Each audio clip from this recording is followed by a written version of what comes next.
नमस्कार, आरपी किचनमध्ये आपलं स्वागत आहे. एक वाटी भिजलेले हरभरे आणि एक बटाट्याची मी भाजी बनवणार आहे. तर एकदम झणझणीत आणि चवदार अशी भाजी बनवणार आहे. यासाठी कुकरमध्ये हरभरे टाकलेत, एक बटाटा टाकला आहे. आता बटाटा कट करून घेतला आहे, चवीनुसार मीठ टाकलं आहे आणि झाकण लावून मध्यम गॅसवर 2 ते 3 शिट्ट्या करून घ्यायच्यात. कारण थोडंसं हरभरे जास्त शिजवायचेत आपल्याला, कारण भाजी करायची आहे यासाठी. आता इथं कोथिंबीर कट करून घेतलेली आहे. टोमॅटो घेतलेला आहे, बारीक कट करून घ्यायचे. आता इथं कांदा पण एक बारीक कट करून घेणार आहे.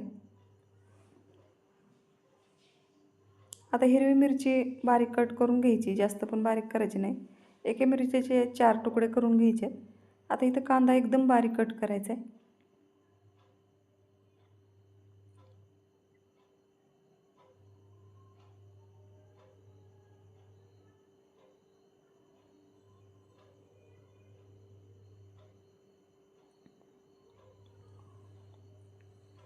आता इथं मध्यम आकारामध्ये कांदा पण तयार झालेला आहे कट करून. आता इथं मसाला घेतलेला आहे वाटण्यासाठी. थोडासा खोबऱ्याचा तुकडा घेतलेला आहे, अद्रक घेतलेला आहे, 2-4 लसूण पाकळ्या, हिरवी मिरची, जिरे घेतलेले आहेत. आता याचं वाटण बनवून घ्यायचं आहे. आता इकडं हरभरे पण छान असे शिजलेले आहेत आणि आता बटाटा सोलून घ्यायचा आहे आणि फोडी बनवायच्या त्याच्या.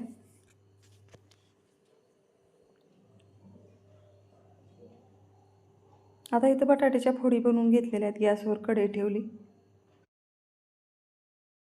घ्यायचं 1 ते 2 पळी.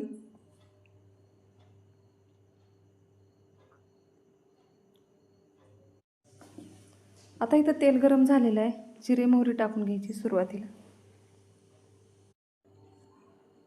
आता इथं जिरे मोहरी तडतडलेली आहे, लगेच याच्यामध्ये कांदा तळून घ्यायचा आहे.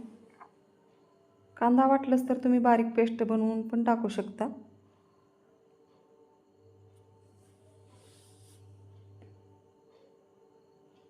आता इथे एक तेजपान टाकलेलं आहे, दालचिनी, 2 लवंगा आणि मिरे टाकले, हिरवी मिरची टाकलेली अर्धी आणि कांदा.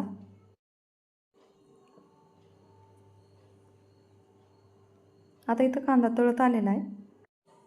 आता इथं लसूण, अद्रक आणि आपण जे वाटलेला मसाला आहे ते याच्यात टाकून घ्यायचं आहे. आता ही पण मसाला तळत आलेला आहे. टोमॅटो टाकून घ्यायचे अर्धा.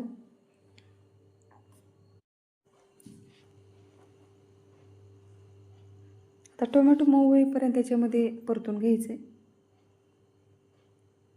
आता मसाले टाकून घ्यायचे त्याच्यात.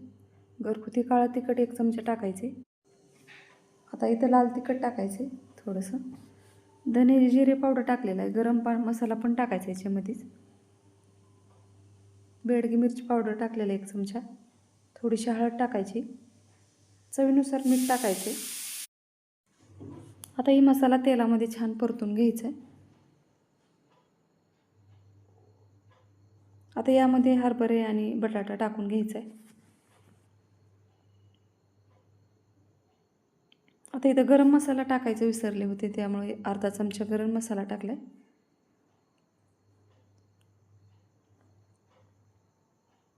थोडीशी कोथिंबीर टाकलेली आहे. थोडंसं गरम पाणी टाकून थोड्या वेळ शिजवून घ्यायचे. आता इथं भाजी तयार झालेली आहे, बघू शकता. माझ्या चॅनलला सबस्क्राईब करा, लाईक करा, शेअर करा. व्हिडिओ बघितल्याबद्दल धन्यवाद.